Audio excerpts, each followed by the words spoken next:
দেখেন লাস্টের মিলাই দেখেন আমরা সবাই আন্তরিকভাবে চেষ্টা করলাম আগের কত নির্বাচন তো 7 দিন কষ্ট করে মাথায় গেছিলাম এখন বাবা আমাদের সমাজের সময় এই 16 দিনে আকরাম ভাই তো দুপুরে সময় দিয়েছিল আর আমি ছিলাম পুতুল তাই আমরা কিন্তু কিভাবে কাজ করে কমপ্লিট করেছি এখন আকরাম ভাই সব জায়গায় সময় দিতে এখন কিন্তু মানুষের জাগরণ আরো বেড়ে যাবে তাই আপনারা কেউ বিঘ্নিত হবে না দুশ্চিন্তা করবেন না আকরাম ভাই যে সর্বোচ্চ শ্রদ্ধা করে আমি যে যাই বলবো কোনো রকমে কোনো কথা নেই আকরাম ভাইকে আমি এই মেসেজও দিয়েছিলাম যে আপনি কোনো সময় কোনো কিছু দিতেন না যে যাই বলুন আপনি কিন্তু আপনার জায়গায় আপনি ঠিক থাকবেন দেখবেন যে লাস্টে আমি ঠিক করে দিতে ভালো থাকবেন সুস্থ থাকবেন সবাইকে ধন্যবাদ তলা দামোদরের যে মিটিংগুলো দামোদরের মিটিংগুলো তো হবে বড় হবে সেগুলো আমরা পালাক্রমে আপনাদের সবাইকে জানাই দেবো যে আমরা সম্মিলিতভাবে ইনশাল্লাহ আমরা কাঁধে কাঁধ মিলিয়ে আকরাম ভাইকে জয়ী করি ঘরে যেতে ইনশাল্লাহ এও আমাদের কামনা আপনাদের মার্কা তো জানেন সবাই জানানো সুতরাং এইভাবে আমরা কাঁধে কাঁধ মিলিয়ে সামনে আকরাম ভাইকে পিছিয়ে কারণ আকরাম ভাইয়ের প্রতিদ্বন্দ্বী ক্যান্ডিডেট আল্লাহ রহমতে কোনো স্ট্রং ক্যান্ডিডেট না যদি স্ট্রং ক্যান্ডিডেট থাকতো তাহলে মেলা ভাবনা তারপরেও আমরা সত্যি সম্পর্কে হাতে নিয়ে দেখবো না অনেক মেকানিজম অনেক চেষ্টা করে আমরা সব প্রতিহত করে আকরাম ভাইকে জয় করে ঘরে যেতে ইনশাল্লাহ এও আমাদের বক্তব্য ধন্যবাদ সবাইকে জয় বাংলা জয় বঙ্গবন্ধু জয় হোক আকরাম ভাই জয় হোক আমাদের চেয়ারম্যান মহোদয়কে এ পর্যায়ে আমাদের আজকের এই অনুষ্ঠানের মধ্যমণি ফুলতলা উপজেলা পরিষদের বারবার নির্বাচিত উপজেলা চেয়ারম্যান আমাদের সবার প্রিয় মানুষ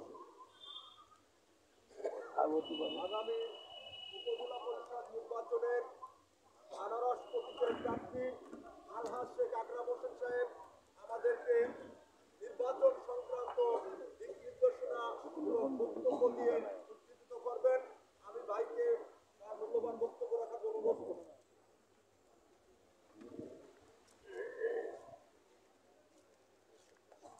বিসমিল্লাহির রহমানির রহিম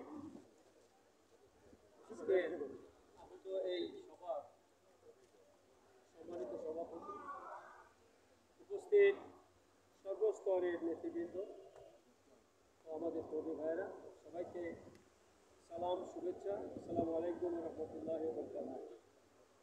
প্রিয় ভাইয়েরা আমার আপনারা জানেন ইতিমধ্যে চেয়ারম্যান যে কথা বলেছে সমস্ত কথার মধ্যে দিয়ে বেরিয়ে আসছে অতএব আমরা একটা দল করি ভাই ভাই হিসেবে একসাথে থাকতে গেলে অনেক সময় অনেক ছোটোখাটো ব্যাপার নিয়ে অনেক ঝামেলা হয় আবার সেটা ঠিক করে তো এটা সেরকমই একটা ব্যাপার আর এখানে সেও বলেছে আমিও বলি যে আমি অত সহজে বিচলিত হওয়া লোক না এবং এই যে আমাদের যে কার্যক্রমটা ইতিমধ্যে আমরা তার সাথে সার্বক্ষণিক কথাও বলেছি আমরা যখন রাখেছি আমাদের নেতৃবৃন্দ আসন্ন নির্বাচন নিয়ে আপনারা শুনে আশ্চর্য হয়ে যাবেন 40টা কেন্দ্রের সব কটা কেন্দ্রে আমরা গেছি এবং সব জায়গায় বিষয় নিয়ে আসা হয়েছে শুধুমাত্র দামোদরের কিছু এলাকা বাকি রাখছি চেয়ারম্যান আসলে ফাইনালি সে এইগুলো তো জামিরায় গতকালকে আমরা ফিনিশিং করে আসছি 6টা কেন্দ্রের কমিটি করে দিয়ে আসছি আজকে থেকে প্রচারণা সেখানে শুরু হয়ে গেছে ফুলতলাও তাই এবং আটরাগিলেতলা ইউনিয়নে আমাদের যে আরেকজন প্রতিদ্বন্দ্বী প্রার্থী ছিল তিনি ইতিমধ্যে সংক্ষেপে বলা যায় যে কর্মীর অভাবে পদ ছেড়ে দিয়ে ইলেকশন থেকে সরে দাঁড়াচ্ছে কর্মীর অভাবে বাস্তব সত্যি কথা যে সে এজেন্ট দিতে হয় যা আমাদের ওখানে 14টা কেন্দ্র তাতে 140 জন লাগে এজেন্ট থাকে এই 140 জন সলিড লোক বাইসে এসে বাই করতে পারে নির্বাচন করতে যাবে তো আপনারা বোঝেন সেখানকার অবস্থা কি এখানে যারা প্রতিদ্বন্দ্বী প্রার্থী আছেন আমাদের আরো দুজন এদের সম্পর্কে আমি কোনো কথা বলবো অশ্লীল ভাষায় গালিগালাজ করতেছে আমাদের লোকদের দেখা হলে নানা রকম বিশ্রী ভাষায় গালিগালাজ আমি বলছি যে গালিগালাজ সহ্য করো 21 তারিখ করে গালিগালাজ সহ্য করো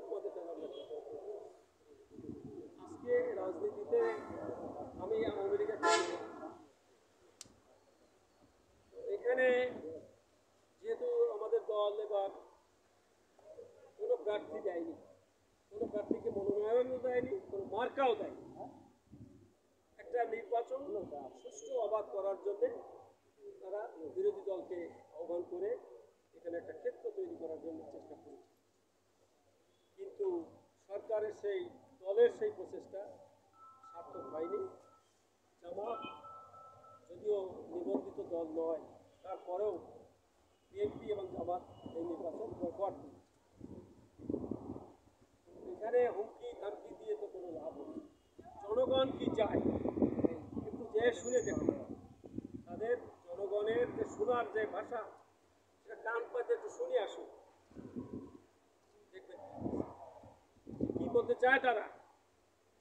আজকে এই জাদুঘরের যে চেয়ারম্যান, যার উদ্যোগে আজকের এই আয়োজন, তাকে আমি ধন্যবাদ জানাচ্ছি। বা এই দেরিতে হলেও তার এই যে উদ্যোগ, এটা প্রশংসার দাবি রাখে।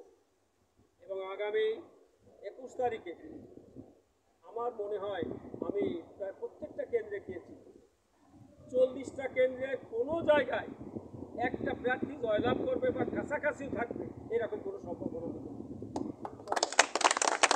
আল্লাহর ইচ্ছায় ইনশাল্লাহ দেখবেন কত ভোটের ব্যবধানে আপনারা জয়লাভ করেন। তবে বসে থাকতে হবে, আমাদের একটু সক্রিয় থেকে এই কয়দিন পার করতে হবে।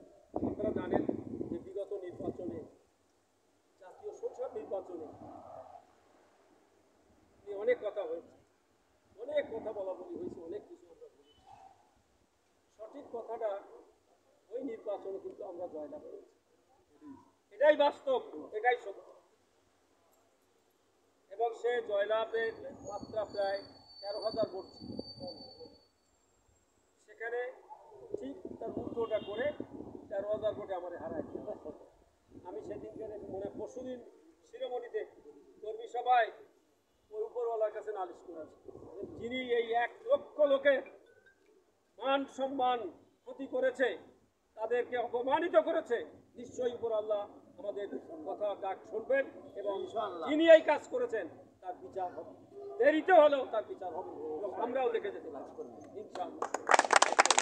আজকে এখানে আমাদের এই ফুলতলা সবচেয়ে বড় যে দুটো ইউনিয়ন, একটা হচ্ছে আঠাগড়িতলা আর একটা হচ্ছে ধর্ম। এই দুটো ইউনিয়নের এখানে আর পার্শ্ববর্তী আমাদের ফুলতলা তারও 25,000 ভোট, চামিরা একটু কম। সব জায়গায় মানুষ স্বতঃস্ফূর্ত আমার কাছে অন্তত 1000 লোক প্রশ্ন করেছে যে আপনারা বাদ দিলাম, একটা ভোট দেওয়া লোক দেখায়, একটা ভোট দেওয়া লোক দেখায় দেন যে তারে ভোটটা দেওয়া যায়। যে উপজেলা পরিষদে যে 18 জন গেজেটেড অফিসার বিসিএস পাস, তাদের সাথে কথা বলে আমাদের কাজটা আদায় করবে। ওখানে যাতে এরা বেড়া বলে গালাগালি করলে তো কাজ হবে না, হবে না।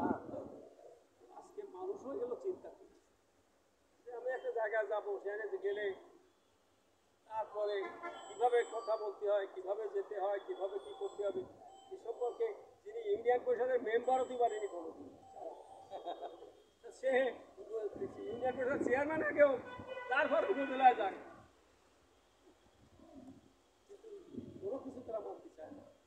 আমরা একটা স্লোগান ছিল আমাদের শাহ মুআজ্জম দিতেন যে অমুক ভাই এগিয়ে চলো, আমরা আছি তোমার সাথে। আমরা বারবার তিনি বলতো যে অমুক ভাই এগিয়ে গেল, যাবো কোথায়? তাহলে জানি না, জানি না মানে তো জানি না, বুঝি না, মানি না, মানবো না। স্লোগান হচ্ছে জানি না, বুঝি না, মানি না, মানবো না।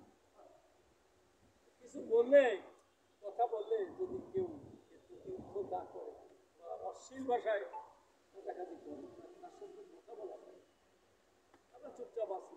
দেখা যাক, আল্লাহ ধৈর্য ধারণকারীকে পছন্দ করি, নিশ্চয়ই তিনি আমাদেরকে সঠিক রাস্তায় নিয়ে যাবেন।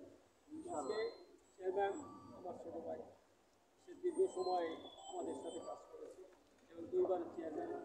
যে যাই বলুক না কেন, আমরা কিন্তু আমাদের জায়গায় অটুট আছি এবং ইনশাল্লাহ অটুট থেকে আগামী দিনে, আগামী 21 তারিখে জয়লাভ করিয়ে জনগণের রায়কে সুপ্রতিষ্ঠিত করার জন্যে, মানুষের অধিকার সুপ্রতিষ্ঠিত করব এবং মানুষের যে সেবা কৃতজ্ঞ সেবা সেটা আমরা দেওয়ার চেষ্টা করব। আমরা সম্মিলিতভাবে একসাথে ঐক্যবদ্ধভাবে কাজ করব এই আশাবাদ ব্যক্ত করে প্রত্যেককে আমি অনুরোধ করব যে আগামী যে কয়টা দিন সময় আছে আপনারা এই 15 দিন আমাদেরকে দেন, আমরা 5 বছর আপনাদেরকে দেব। সবাইকে আমি আবারও ধন্যবাদ জানাচ্ছি এবং আজকের এই অনুষ্ঠানে এই আয়োজন যিনি করে দিয়েছেন সেই চেয়ারম্যানকে আবার পুনরায় ধন্যবাদ জানিয়ে আমার কথা শেষ করছি। সবাইকে ধন্যবাদ। আল্লাহ হাফেজ। বাংলাদেশ চিরজীবী হোক। জয় বাংলা, জয় বাংলা। আজকের এই আলোচনা সভা আমরা এই জায়গায় সমাপ্ত করছি। আপনার তিনি সেক্রেটারি আছে